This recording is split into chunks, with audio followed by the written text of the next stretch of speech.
The fluorescent lights of Zevros Station's detention wing hummed with an irritating frequency that would have driven most species to madness within hours.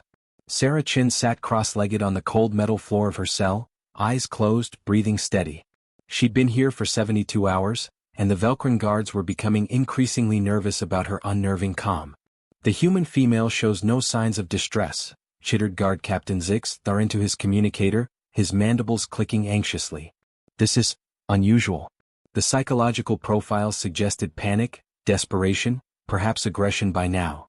From his observation post, Zix Thar watched the strange creature through reinforced glass.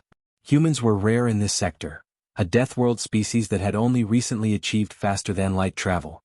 According to the galactic database, they were fragile, emotionally unstable, prone to irrational behavior.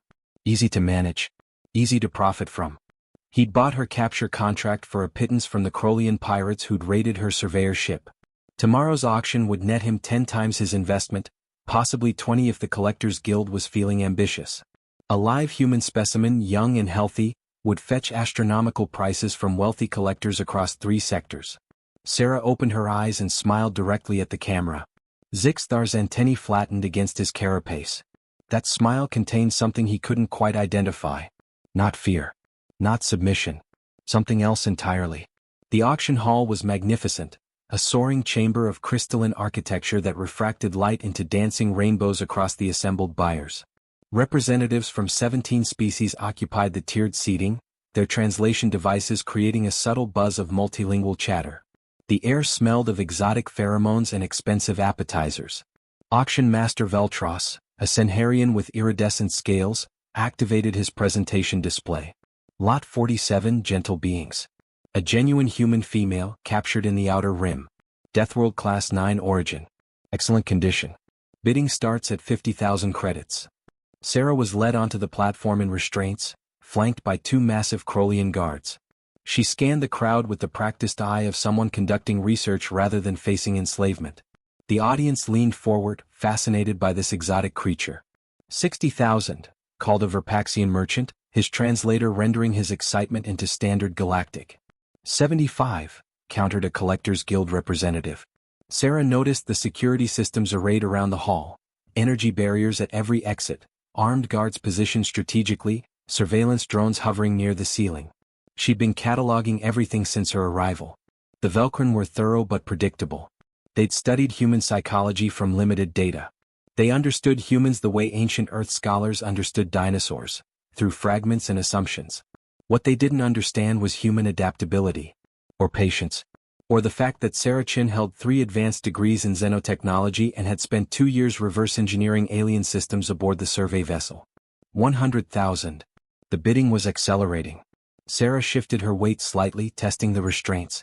Energy-based, calibrated for standard humanoid strength. The Velcrin had read that humans possessed approximately 1.2 times the strength of an average galactic species. What the database failed to mention was that this calculation was based on humans in normal Earth gravity, at rest, without adrenaline. 150,000. The crowd was frenzied now. Zix Thar watched from the wings, calculating his profit.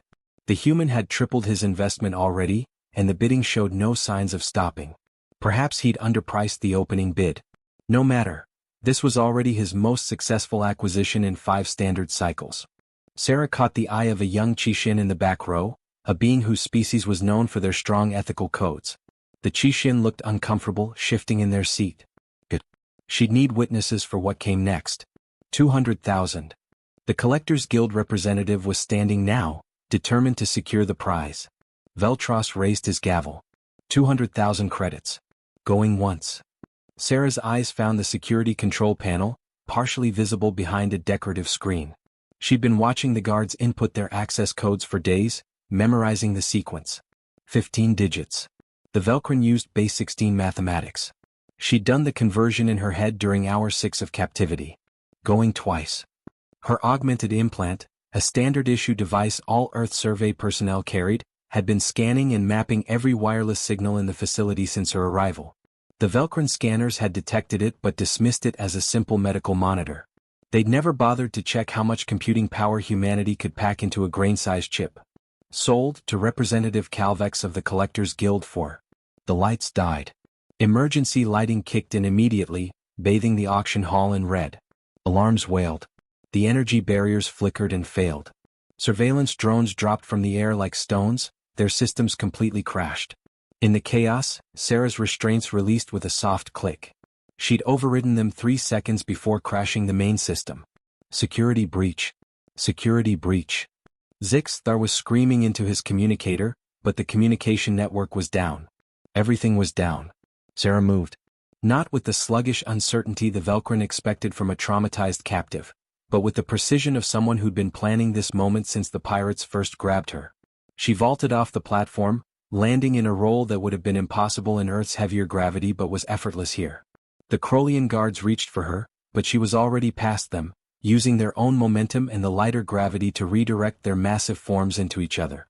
She'd studied their movement patterns, their reaction times. Deathworld reflexes met inadequate preparation. Stop her.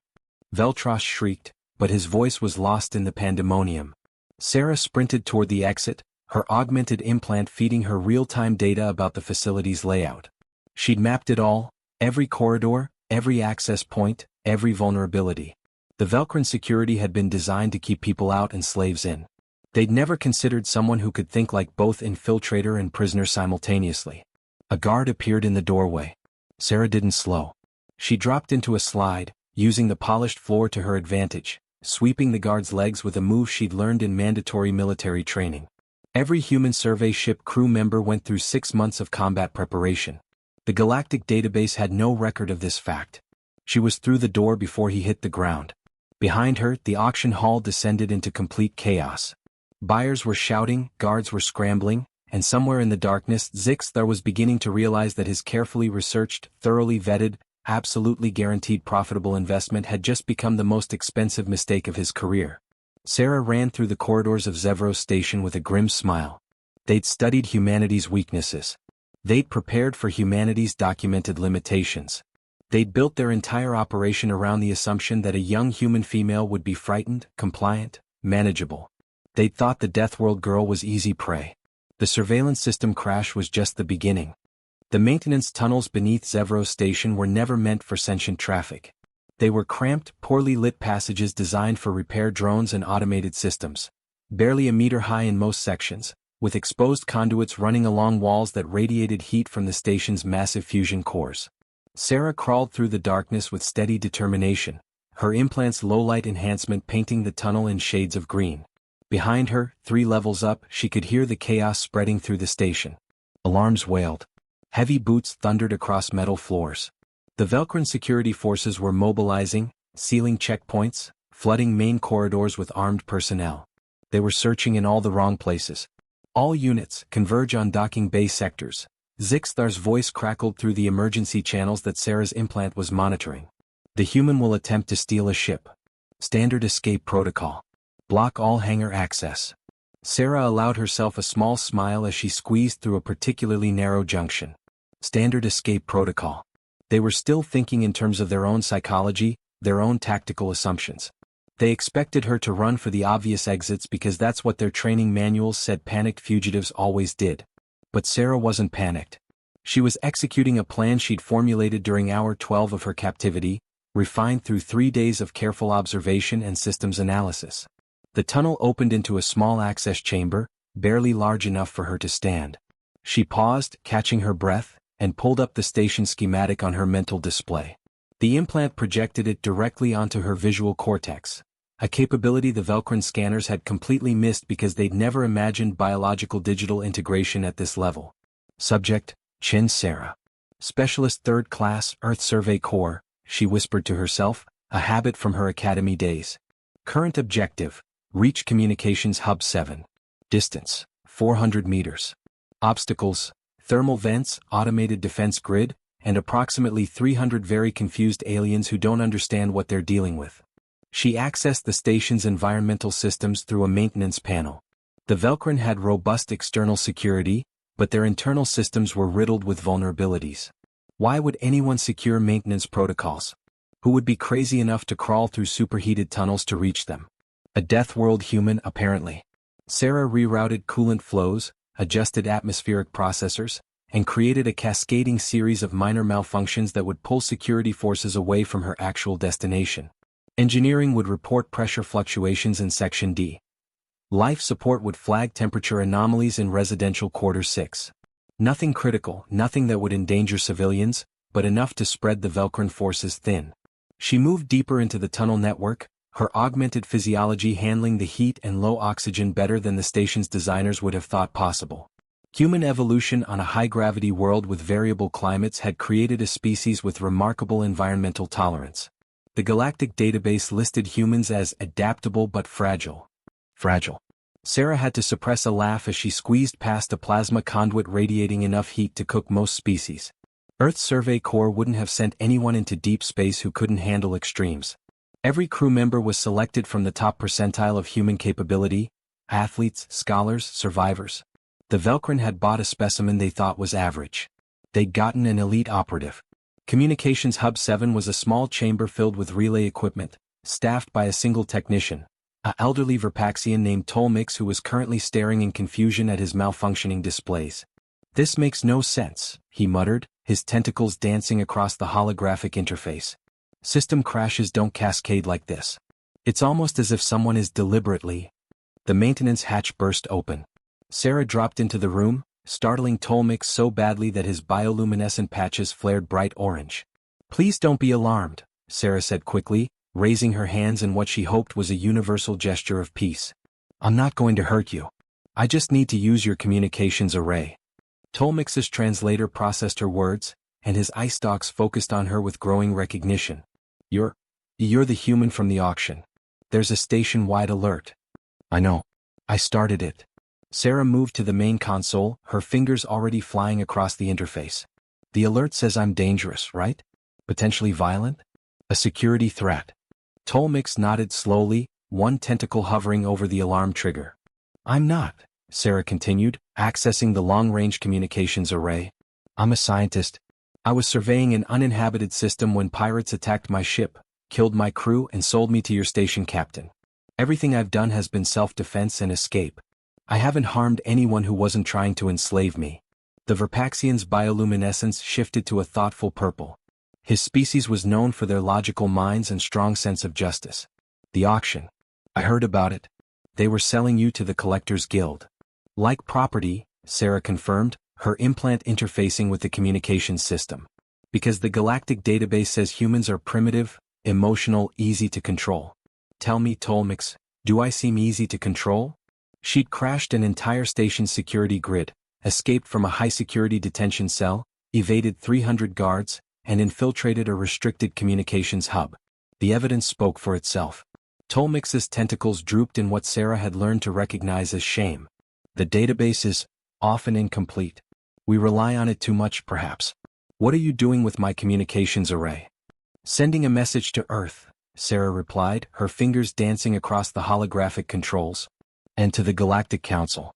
And to about 50 major news networks across 20 sectors. Everyone is going to know what happened here. The illegal slave trade, the auction, the whole operation. They'll kill you before you can transmit," Tolmix warned. "Security will break through that door in minutes. Then I'll work fast." Sarah's implant had already cracked the encryption protocols. Earth's cryptography, developed through centuries of digital warfare and cybersecurity evolution, was surprisingly robust compared to galactic standard security. The irony wasn't lost on her. She composed the message quickly, attaching data packets she'd been collecting since her capture: station logs, auction records, buyer identities, financial transactions. Everything needed to expose the entire trafficking network. "Why are you helping me?" Tolmix asked suddenly. "I could have triggered the alarm already." "I still could." Sarah paused, meeting his eye stalks directly. "Because you're a good person who works in a bad system. I can see it in how you hesitated. You're questioning whether what happened to me was right. That's more than most beings on this station have done." The Verpaxian's bioluminescence flickered between purple and blue, conflict and consideration. "The database says humans are impulsive, irrational. You're neither of those things.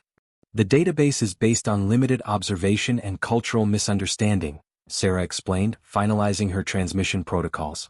"Humanity spent thousands of years studying alien life before we ever met any. We read science fiction, we imagined first contact, We prepared psychologically for the reality that we weren't alone. When we finally achieved FTL, we approached the galaxy with caution and respect.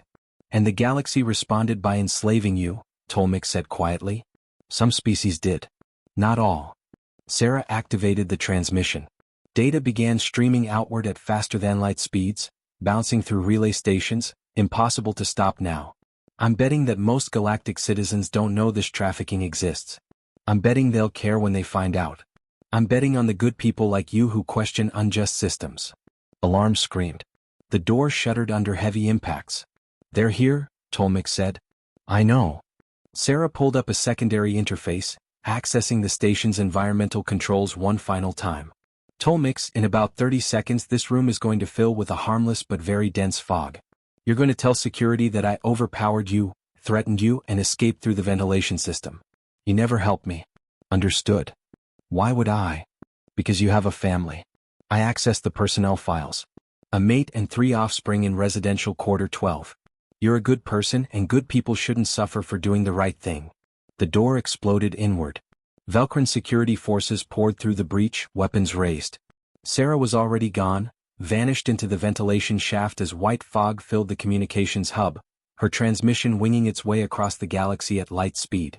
Behind her, Tolmec stared at the closing vent cover and made a decision. When the security captain demanded answers, the elderly Verpaxian would lie for the first time in his professional career.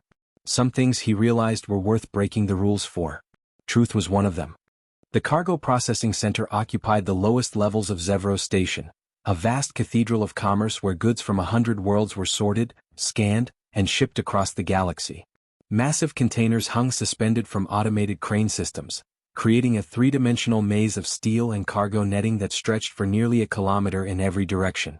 Sarah dropped from the ventilation shaft onto a stack of shipping containers marked with Andraxian trade symbols. She'd been on the move for 6 hours now, and even her enhanced endurance was beginning to flag. The adrenaline that had sustained her through the initial escape was wearing thin, replaced by the cold calculation of someone who understood that survival required more than just running.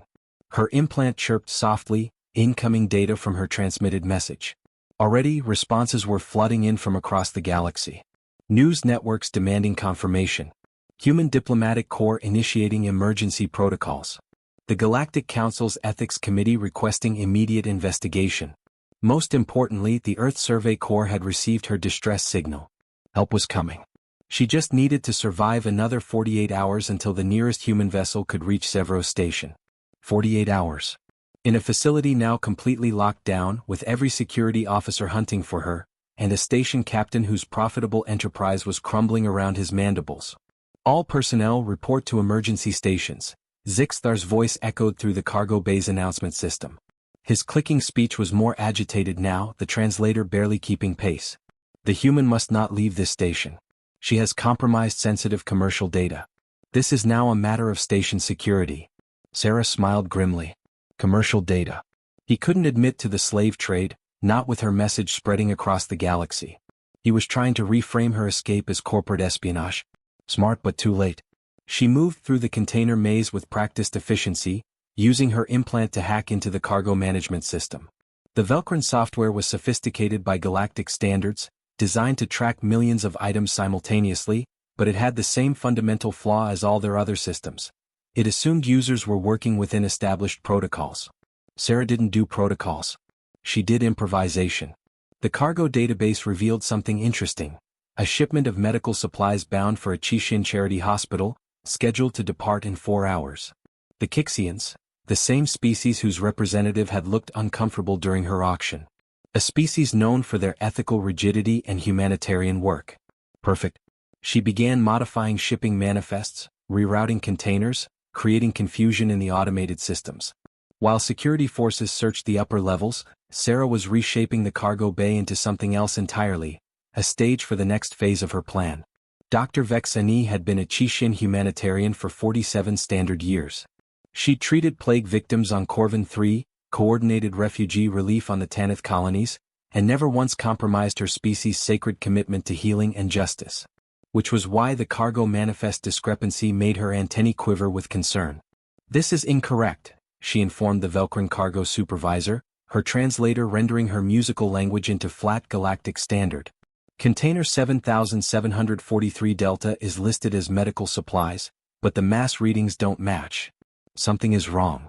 The supervisor, a harried-looking Velcro named Pixtor, barely looked up from his datapad. Probably a scanning error. We've had system glitches all day. Just sign the manifest, doctor. We're behind schedule. I cannot sign for cargo I haven't verified, Vexani insisted. My organization's reputation depends on accuracy. I must inspect the container. Pixtor's antennae flattened with irritation, but he authorized the container's descent. Automated systems lowered the massive box onto the inspection platform with a hydraulic hiss. Vexani approached with her medical scanner active, running preliminary analyses. The container was configured for temperature-controlled medical transport, but the readings were definitely anomalous. She keyed in the access code. The door swung open. Sarah Chin sat inside, surrounded by genuine medical supplies she'd carefully avoided disturbing, looking exhausted but alert. Dr. Vexani, I presume? I've been monitoring your organization's excellent work. I apologize for the dramatic introduction, but I need your help. The Qixin's 4 eyes widened in recognition. You're the human from the auction. The one who escaped. There are security alerts. Everything they're telling you is a lie designed to protect a criminal enterprise, Sarah interrupted, her voice urgent but controlled. Captain Zixthar has been running a sentient trafficking operation for years. I have evidence. I've already transmitted it to the Galactic Council, but I need to survive long enough for the investigation to begin. Will you help me? Vexani's antennae trembled.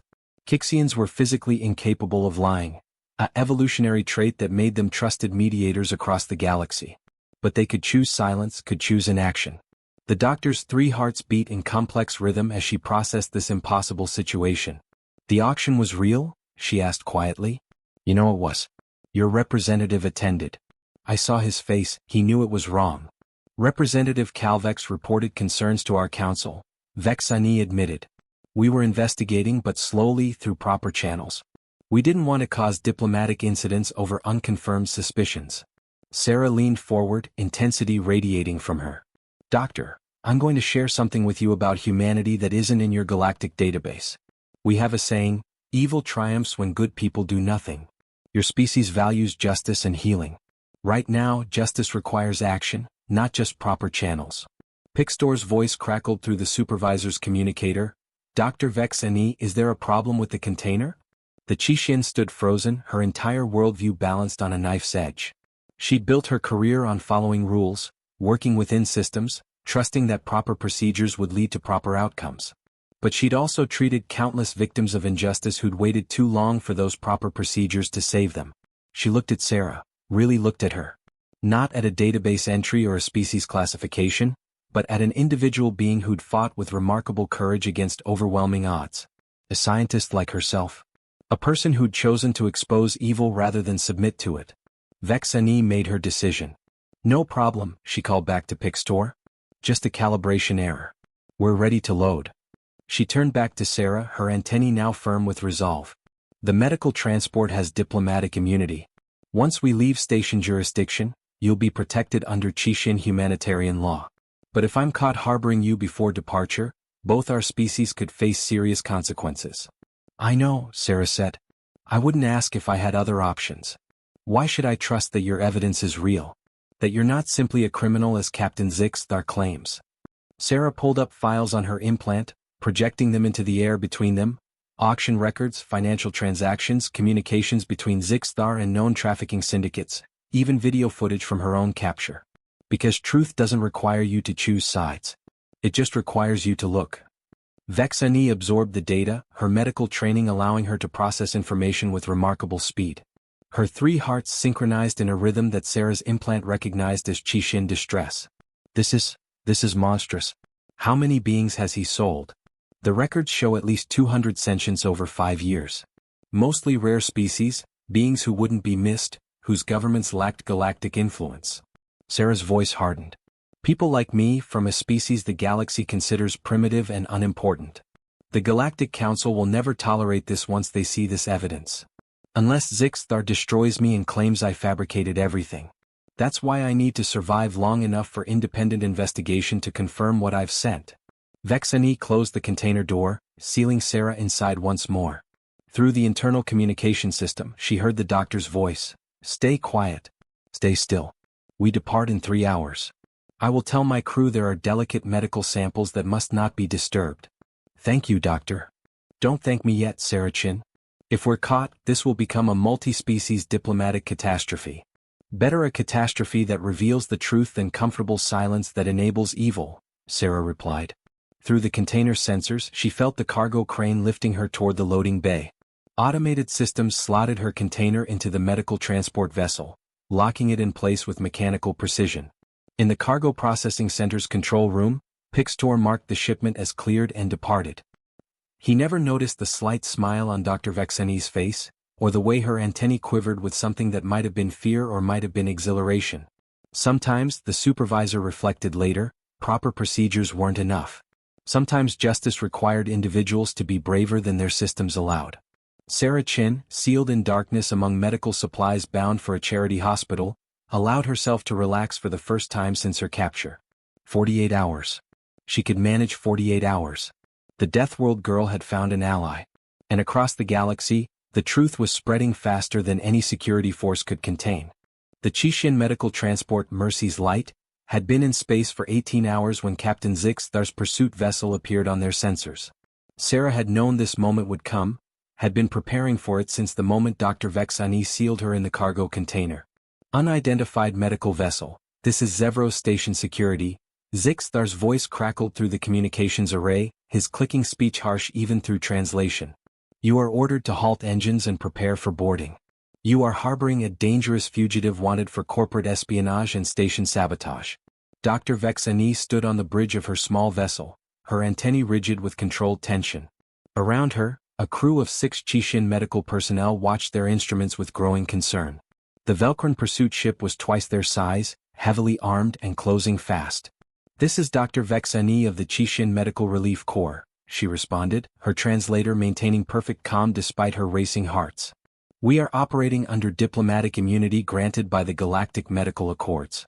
We carry no fugitives, only medical supplies bound for the Tanith refugee camps." "Your manifest was filed from Zevros Station," Zixthar countered. "We have evidence that the human fugitive infiltrated your cargo. Submit to inspection or be fired upon." In the modified medical container below decks, Sarah listened through her implant's connection to the ship's systems. She'd spent the past 18 hours integrating herself with the vessel's computer network, not to take control, but to understand every capability the small ship possessed. The Kixians had been transparent about their vessel's systems, trusting her after seeing the evidence of Zixthar's crimes. Trust. Such a simple concept, yet so powerful. The Velcron had studied human psychology and concluded that humans were untrustworthy, emotional, unpredictable. They'd never considered that trust might be humanity's strength rather than weakness. Sarah accessed the communication system, routing her voice through the bridge speakers. "Dr. Vexani, with your permission, I'd like to address Captain Zixthar directly." The Chishin doctor's antennae quivered, surprise, concern, but also curiosity. She'd learned over the past 18 hours that the human's mind worked in unexpected ways, always 3 steps ahead of conventional thinking. "Granted," Vexani said simply. Sarah's voice filled both ships' bridges. "Captain Zixthar, this is Specialist Sarah Chen of the Earth Survey Corps. Before you fire on a medical vessel protected by galactic law, you should know that my original transmission reached Earth Command 7 hours ago. A full diplomatic mission is currently en route to Zevros Station with authorization from the Galactic Council to investigate all trafficking allegations." Silence. "Then, you're bluffing. Earth doesn't have that kind of influence. Earth has 73 colony worlds, trade agreements with 42 species, and a seat on the Galactic Development Council," Sarah replied, her voice steady and factual. "We may be new to the galactic stage, but we're not powerless. More importantly, my transmission didn't just go to Earth. It went to the Galactic Council's Ethics Committee, the Interspecies Rights Commission, and approximately 200 news organizations across 20 sectors." She paused, letting that sink in. "Right now, journalists from the Verpaxian Truth Network are probably landing on Zevros Station, requesting interviews about your commercial data security breach. How long do you think it'll take them to find the auction records? The detention cells?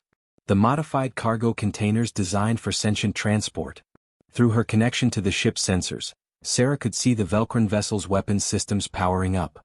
Zixthar was desperate now, a cornered predator who saw his entire operation collapsing. If you fire on this medical vessel, you'll prove everything I've claimed, Sarah continued. You'll transform from a suspected trafficker into a confirmed war criminal who violated the Galactic Medical Accords. Every species in the galaxy will demand your extradition. And if I destroy you and this ship, there's no witness to contradict my version of events, Zixthar snarled. A rogue human stole a vessel and we were forced to eliminate the threat. Tragic but necessary. Dr. Vexani's antennae flattened in fear, but Sarah's voice remained calm. Except I'm not the only witness. Tell me, Captain, have you checked your station's employee roster recently?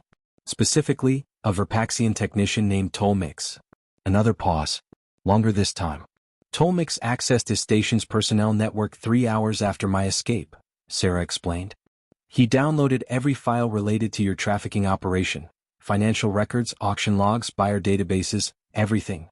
He sent it all to the Verpaxian Truth Network with a full confession about his unwitting complicity in your crimes. He's probably being interviewed on live broadcast right now. This was partially bluff.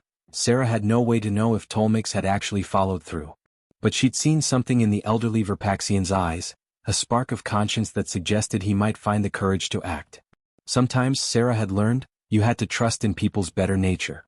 You're lying, Zixthar hissed, but his voice lacked conviction. Am I? Check the galactic news feeds, Captain. Search for Zevro Station trafficking scandal. Go ahead, I'll wait.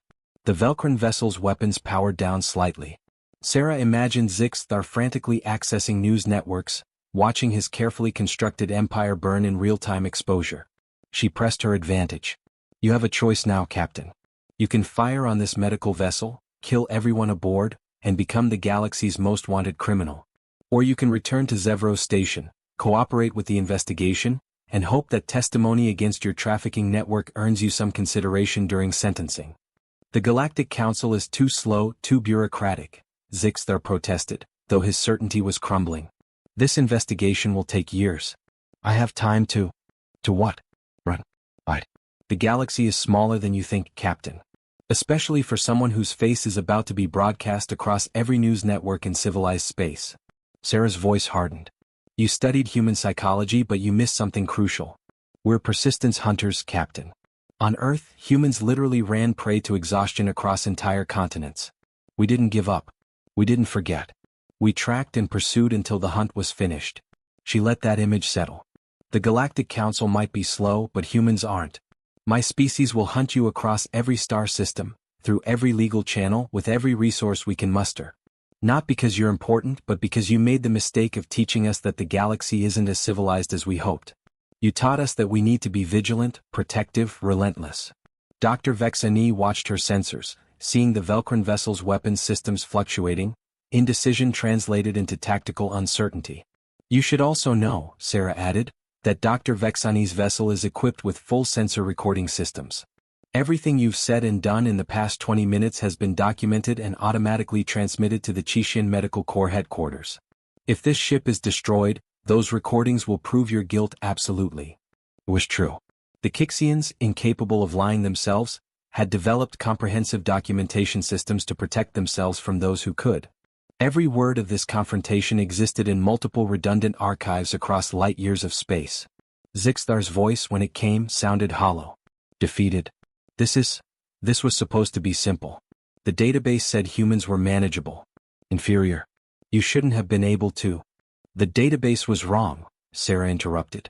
Not because humans are superior, but because you can't understand a species from incomplete data and cultural prejudice. You saw what you expected to see, a primitive, emotional creature from a backwater world. You never considered that Earth's harsh environment might forge resilient, adaptive, intelligent beings. You never imagined that our supposed primitive nature might mean we think differently, creatively, outside your established paradigms. The Velcron vessel began decelerating, its pursuit trajectory changing. On the bridge of Mercy's Light, Dr. Vexani's crew exchanged looks of profound relief. I'm returning to the station, Zixthar said finally. But this isn't over, human. You've made enemies today. Powerful enemies across multiple sectors. Good, Sarah replied. Let them know that humanity doesn't tolerate the enslavement of sentient beings. Let them know that we'll fight for justice not just for ourselves, but for all beings who suffer under systems like yours. You wanted to know what humans are really like, Captain? We're the species that sees injustice and can't look away. We're the Deathworlders who survived because we protected each other, cooperated across tribal lines, built civilizations on the principle that individuals have inherent worth. Idealistic nonsense, Zixthar muttered. Maybe. But it's idealistic nonsense backed by 73 colony worlds, advanced technology, and a species that won't stop until this trafficking network is completely dismantled. Sarah's voice softened slightly. Return to Zevros Station, Captain. Face justice. It's the only path left that doesn't end with you hunted across the galaxy. The Velcrin vessel altered course, accelerating back toward Zevros Station. On the bridge of Mercy's Light, Dr. Vexani exhaled deeply, her 3 hearts finally returning to normal rhythm. You gambled everything on a Verpaxian technician's conscience, she said quietly to Sarah through the intercom. What if Tolmix hadn't acted? Then I would have improvised, Sarah replied. That's what Deathworlders do. We adapt, we overcome, we survive. And we trust that there are good beings throughout the galaxy who'll choose right over wrong when given the chance. The medical vessel continued its journey toward the Tanith refugee camps, carrying supplies, hope, and one human who just taught the galaxy an important lesson about underestimating the unknown. 27 days after her escape from Zevros Station, Sarah Chin stood in the Grand Assembly Hall of the Galactic Council, facing representatives from 143 species. The chamber was a masterpiece of architectural democracy, a spherical room where no seat held higher position than another, where gravity generators allowed beings of different physiologies to orient themselves comfortably, and where translation matrices ensured every voice could be understood. It was also, Sarah reflected, deeply intimidating. She wore the formal uniform of the Earth Survey Corps, midnight blue with silver accents, displaying her rank and credentials. Behind her sat the Earth diplomatic delegation, led by Ambassador Dr. Catherine Okonkwo, a woman whose decades of experience in international relations on Earth had prepared her remarkably well for interstellar politics.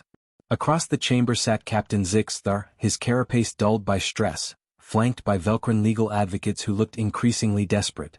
The evidence against him was overwhelming: Tolmix's testimony, auction records, financial transactions, and the testimonies of 17 freed captives discovered in Zevros Station's hidden detention areas.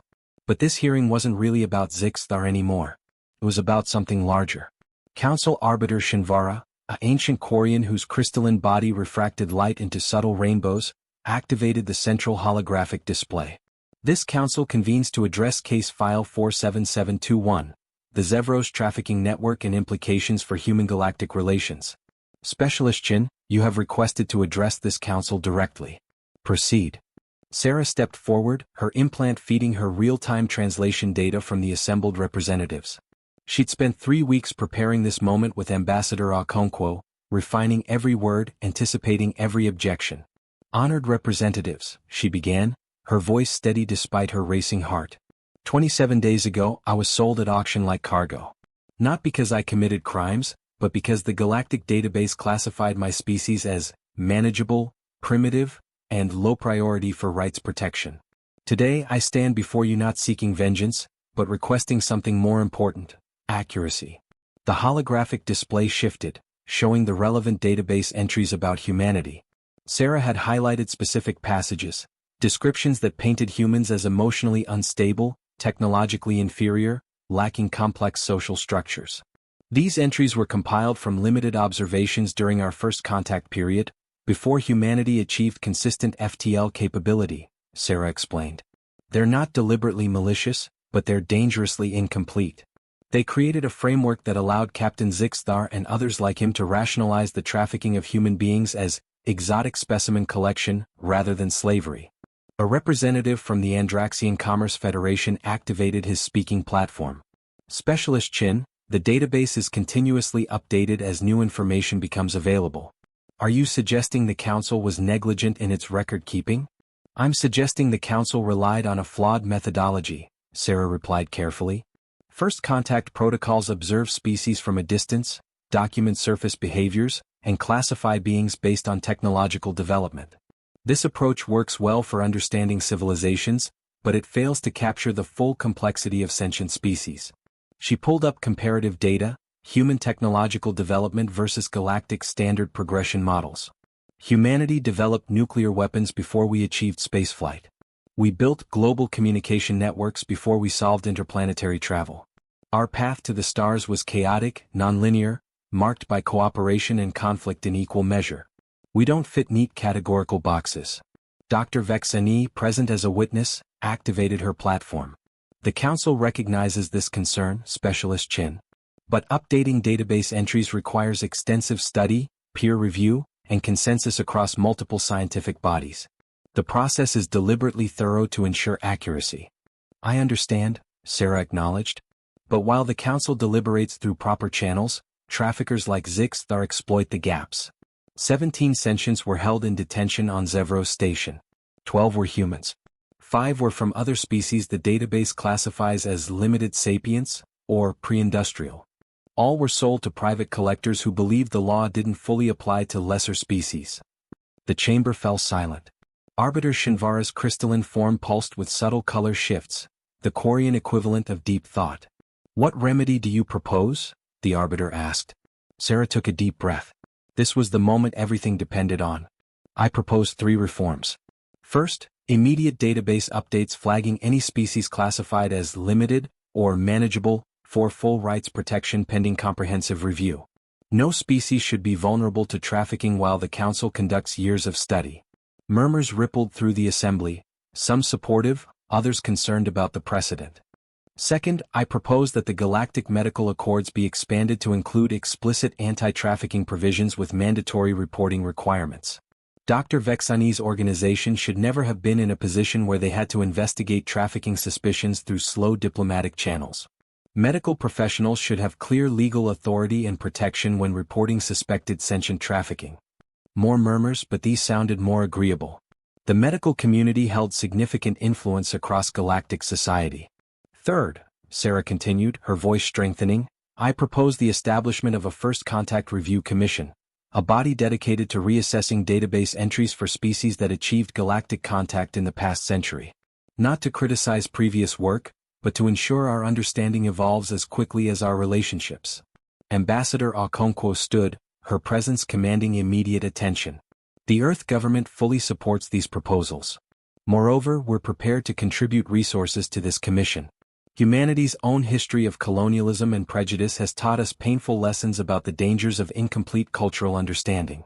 We offer our expertise in anthropology, sociology, and cross-cultural communication to help the galactic community avoid the mistakes we've made. A Verpaxian representative activated their platform. This is an ambitious proposal from a species barely a century into galactic society. What makes humanity qualified to lecture the Council on cultural understanding? Sarah smiled slightly. With respect, Representative, that's exactly the bias I'm addressing. You hear young species and assume we lack relevant experience. But humanity has 6,000 years of recorded history dealing with first contact scenarios between different human cultures. We've made terrible mistakes: colonization, genocide, cultural destruction. We've also achieved remarkable successes in cross-cultural cooperation and understanding.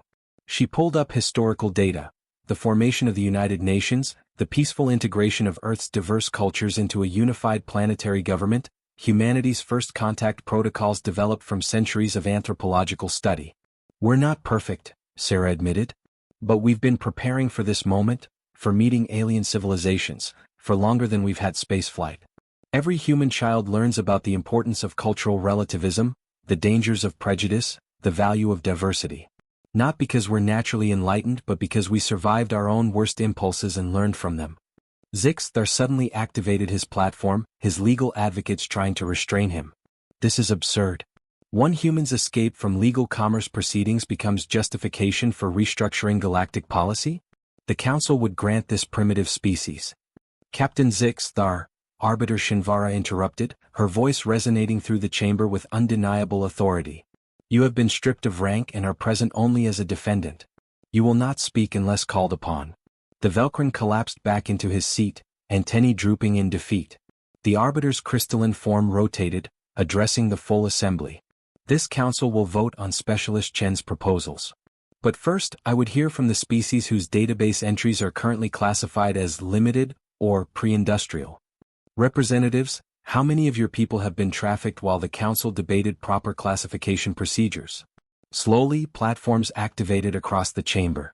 a Torvian representative, a Nixian delegate, a Corellian observer.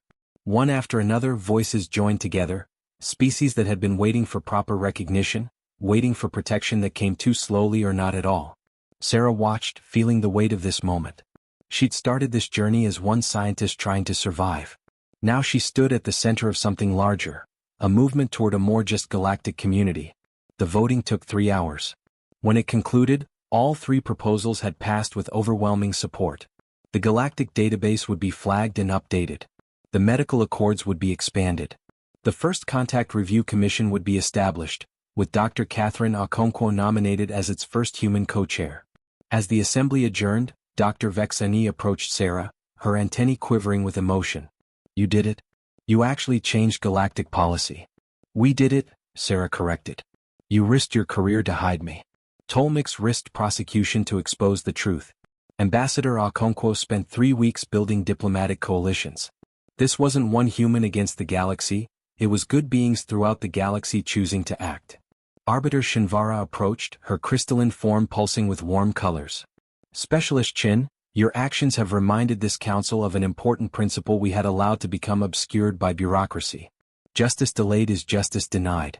You will be remembered not as the human who escaped slavery, but as the catalyst who helped us become better than we were." Sarah met the ancient being's multifaceted gaze. "With respect, Arbiter, I hope to be remembered as the human who showed that Deathworld species aren't dangerous because we're primitive or violent. We're valuable because our harsh environments taught us resilience, adaptability, and the importance of protecting each other. Earth didn't make us brutal, it made us survivors who understand the worth of every individual life." Epilogue. 6 months later, Sarah Chin returned to active duty with the Earth Survey Corps, assigned to the newly formed Galactic Cultural Exchange Program.